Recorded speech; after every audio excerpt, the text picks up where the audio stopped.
Paradise is food, paradise is dead.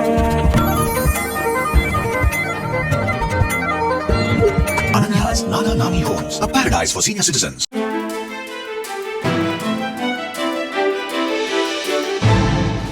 தட்டை, சீடை, முறுக்கு, ribbon pakoda, அதிரசம் என்ன வேணாலும் செய்யுங்க.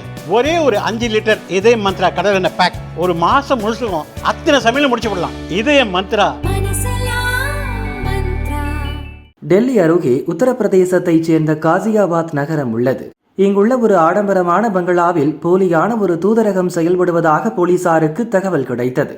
உத்தரப்பிரதேச சிறப்பு போலீஸ் படையினர் இதுகுறித்து தகவல் சேகரித்து விசாரித்து வந்தனர். அதன்படி சில தினங்களுக்கு முன்பு ஹர்ஷ்வர்தன் ஜெயின் என்கிற 47 வயது போலி தூதரை அவர்கள் கைது செய்தனர். ஹர்ஷ்வர்தன் ஜெயின் ஒரு பெரிய மோசடி பேர்வழி என்பதும் கற்பனையான நாடுகளின் பெயர்களை பயன்படுத்தி அவற்றின் தூதர் என கூறி பல ஆண்டுகளாக ஏமாற்றி வந்ததும் தெரிய வந்தது. விஸ்டாட்டிகா, செபூர்கா, பவுல்யா, லடோனியா போன்ற சிறிய அங்கீகரிக்கப்படாத நாடுகளின் பெயர்களை சொல்லி ஏமாற்றி வந்துள்ளார்.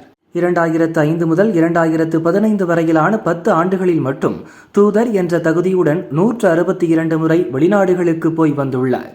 இதில் ஐக்கிய அரபு எமிரேட்ஸுக்கு மட்டும் 54 முறையும் இங்கிலாந்துக்கு 22 முறையும் ஜெயினின் பயணம் இருந்துள்ளது.